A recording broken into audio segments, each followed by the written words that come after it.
Welcome back, everybody. Here today with something I don't normally do. I can't actually remember if I've ever done this before. I have to look back on old videos, but that's an unboxing and actually a true shrink rip. And this is mainly because I didn't realize this was coming. I kind of lost track. I knew it was coming in the fall, and I think there was a email about an update on the progress, but I didn't really read it carefully, and lo and behold, it just showed up on the doorstep. No notice, no shipping notice, and been kind of looking forward to this for a while. I was curious to see what they were going to do. This is the 7th edition of War and Peace, and my history with this goes back in college days. I remember doing the original Avalon Hill War and Peace. Some of you have seen that edition before, if not actually owning it. But this is, as it says here, 7th edition. I can't keep track of how many they had of the updated one. I think it was 2020. The 6th edition. I actually had the 6th edition when I heard this was coming out. I sold that. And I'm curious to see what the updates are. I've read a little bit, heard a little bit about some of the updates, and we'll see how that pans out when we open this box. So let's get to it. It was a little bit ripped already when I took it out of the box. Packed pretty well. I think this was shipped from St. Louis area. Get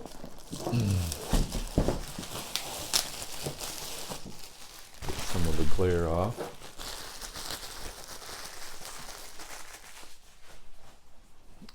As you can see, quite a different look here. I don't know if this is an original artwork, or if you look in the back here, they might say I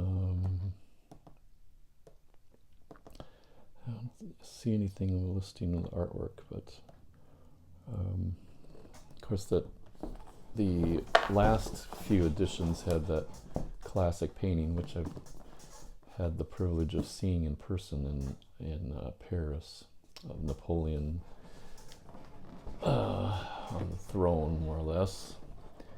Pretty famous. By the way, that's a humongous painting. If you ever get a chance to see it, makes quite the impression. So here we have sequel to War and Peace, Operational Methods. I think this was in the last edition. Just a little leaflet on how operations would have gone in various situations in the Napoleonic era, as far as corps and how they would attack and support each other.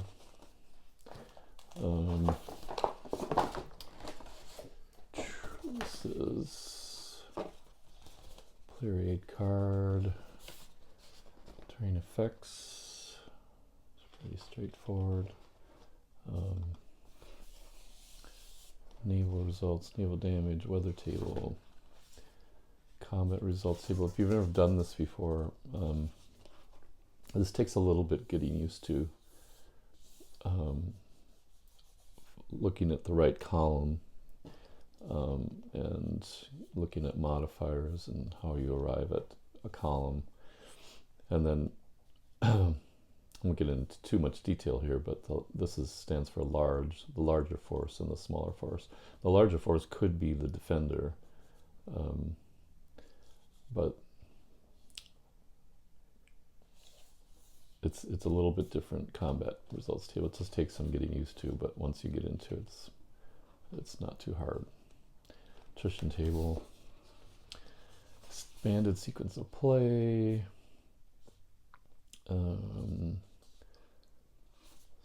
grand campaign, chronology events, campaign turn sequence. Interesting. I'm not sure if this is in the grand campaign combat results table. Looks a little different. Tactical metric for field battles. This is similar to the old 1776, and actually now the Battles for American Revolution use something similar as far as combat matrix. Okay, a lot of baggies. It'll be interesting to see how this works as far as the biggest issue with this, the newer editions especially, is just the storage and making sure setup can be absolute bear. I think Gilbert Collins has talked about this. If you don't have them organized pretty well, it's hard to find. Some of the minor countries and allies are really tough. So that will be the challenge. Force pool display.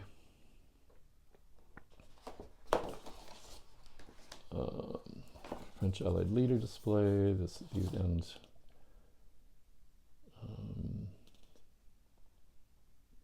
Or French alliance, and then French allies. Allies leader. These are extremely helpful when you get larger stacks, and also can do a little bit of fog of war if you keep your units with the leader, and then just the leader goes on the board. Okay, grand campaign scenario.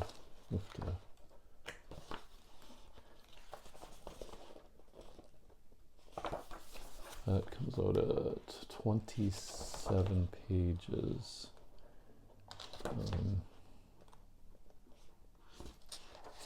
I think there's some smaller campaigns that you can do. So, but this is the big one. If you have a year of your life to give away. Standard game scenarios. I believe this edition now has some extra ones. I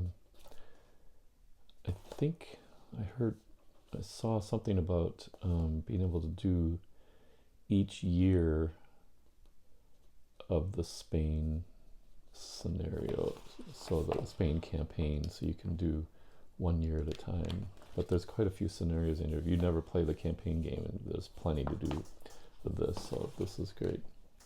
And you can tell by the reflection, these are all glossy. Some people love those. I like them. I don't usually mark in the rule books, so glossy is fine. Rules of play. Again, this is not a crazy difficult game. It's like it's a difficult game to master as far as strategy. Sometimes when you start out, if you've never played it before, it gets a little bit tricky as far as like, what do I do? Not as far as mechanically, but and as far as the rules go, but just like, how do I go about getting my goals accomplished when you're in a scenario. It's not long. I mean, the rules have never been too difficult back in the early 80s when this came out originally.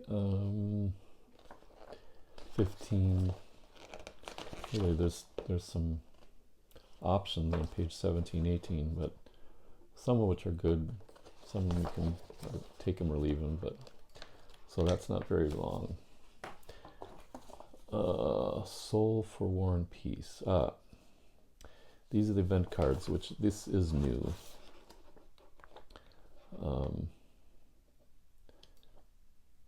And the expansion. Okay, here are the extra. Okay, these scenarios here, I believe, were all in the last edition. This is all new, which I was looking for. And here's what I was talking about. The Spain, you can do each year of the Spain campaign, which is nice. And then all these, we'll take a look at the cards in a second, but there's these new cards. Again, you don't have to play with them, but they look kind of interesting. I'll look at the cards a second. Okay, this is the one thing I've heard about. And there's the good and the bad on this. Let's see if I can get, hold on a second. That is definitely glare. I gotta get the wrap off, so just slice.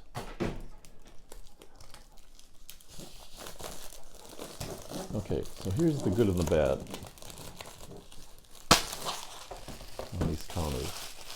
I read one comment about this. I think people started receiving this game, and I looked on BGG and saw a comment about this. So the great thing is these are pre-rounded, and trust me, I clipped all the counters on the last edition.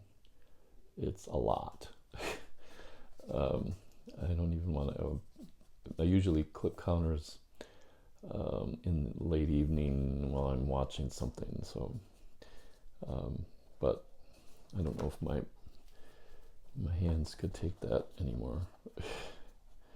But they're pre-rounded. Let's see if we can get a little bit closer.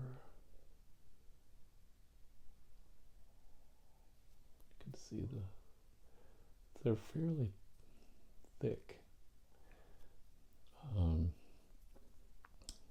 little bit of a very smooth to the touch. Has the beautiful detail, if you can get close enough to look at it, of the artwork. But pre-rounded is fantastic. Now, that means that there are probably a lot more counter sheets because you can't fit as many counters. You have all this space. There's a lot of space in between the die cut. But that's a huge plus. Now, they are, from what I saw, somebody was comparing the old counters, which I don't have anymore, and then these are smaller. And we'll, conceivably, I just had an idea.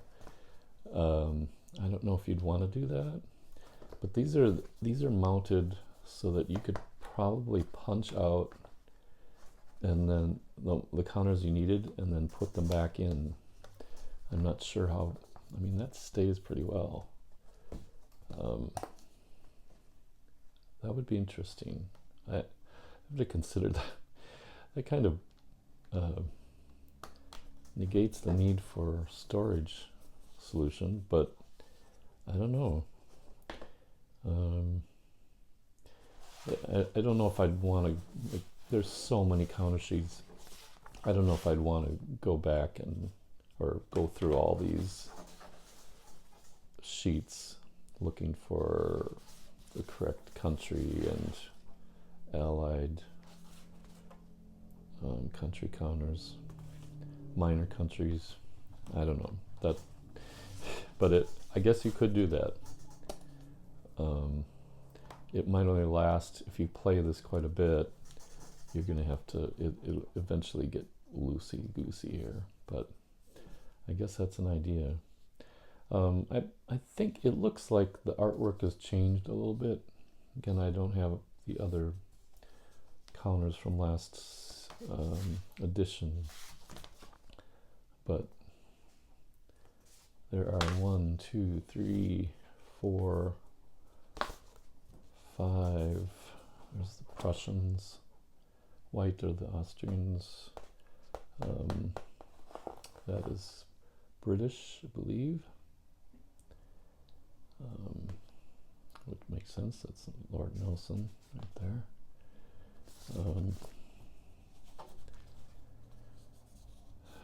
Green is Russian. How many is that? 1, 2, 3, 4, 5, 6, 7. Here's the Spanish counters. 8. These are Turkish, looks like Turkish flag, because there are some Egyptian scenarios with this. And then markers. You don't. It's one thing about this game is with all these unit counters, they take care of all the value of an army. So there's not tons of. There's only 2 sheets of counter markers. Demoralized counters you'll need for armies after battles. Some of the country markers. Here's if you use the tactical option. City points. Yeah, not a lot of those. So I personally like the counters like this, even though I think they're probably a little harder to read. Maybe not tons.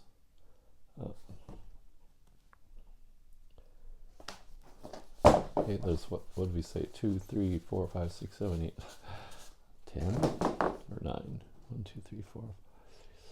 I think there's 10 sheets there. Couple of dice. You don't need black and white dice. These are also shrink. Let's pause it for a second here.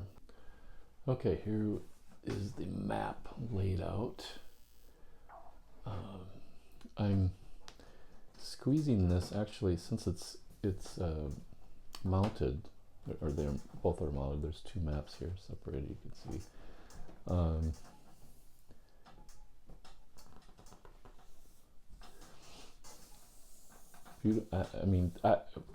This is such an improvement of it.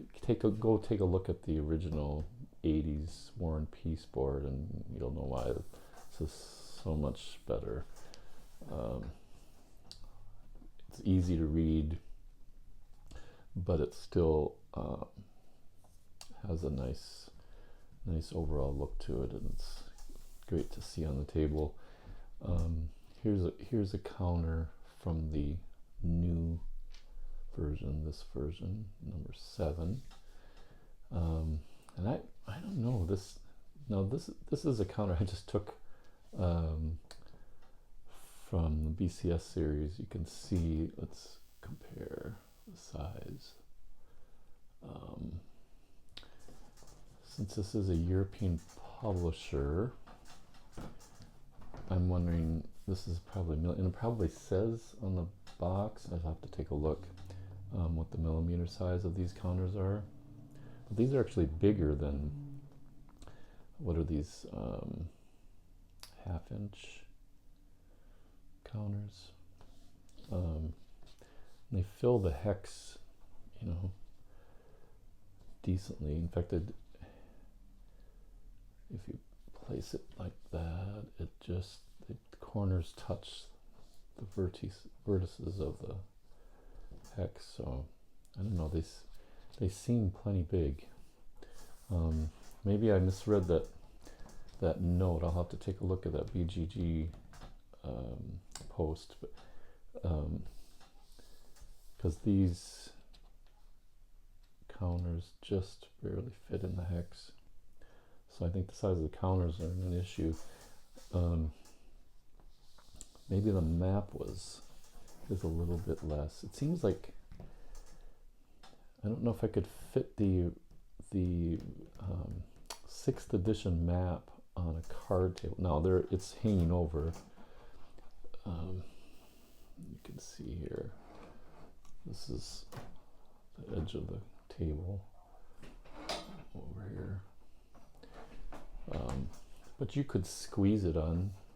I wouldn't want to do this without some sort of support on top of the card table. But the only issue is if you were using this whole map, you need another space for all the charts. The force pool, the leader charts. So I definitely use my bigger table, longer table, which is occupied right now.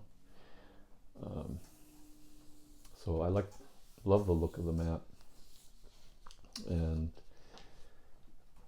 anxious to get this one started. But let's take a look before I close here. These cards.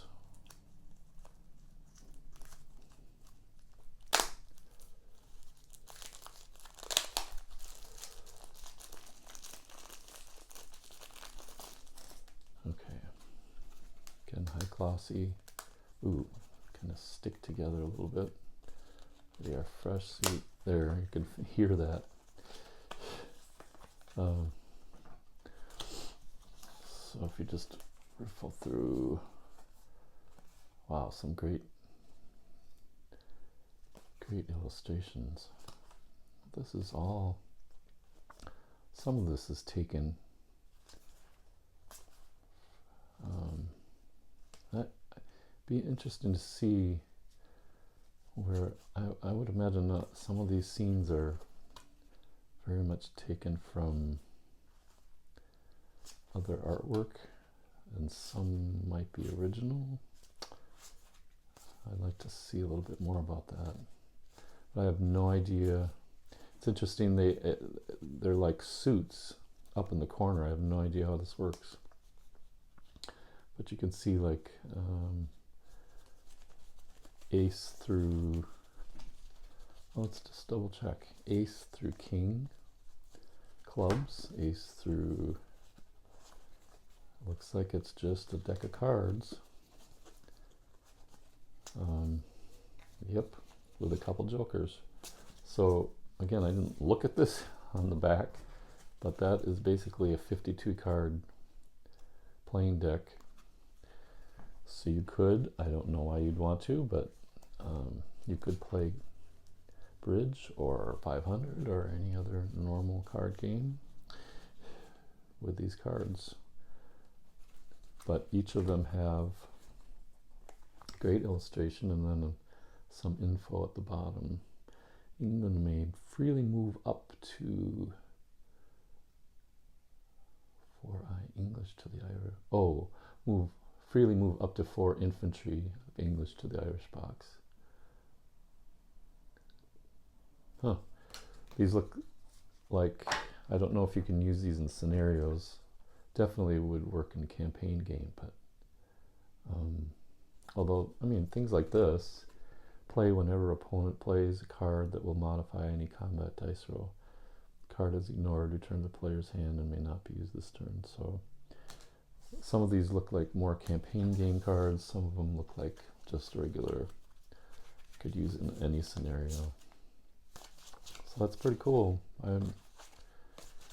It's a nice option to have. Spices up the game a little bit, and it's just a great extra feature. This definitely was not in the last edition. Okay, so just a quick look. I don't know when I'm going to get to this, but it's not. I actually think what I'll do is try a scenario out. Maybe take a look at what the cards are used for. Maybe I'll post something on the first scenario that I try. But I think what's great about this is you can, I can punch out a smaller scenario, and then put them back, and then decide how I'm going to sort these, or actually store them. I know how I want to sort them, but storage is a big thing. Last time I think I had to, they wouldn't fit in the box, so I had to store outside the box. Okay, that is first look at Avalon Digital's War and Peace 7th edition. Hope to get to it soon. All right, take care.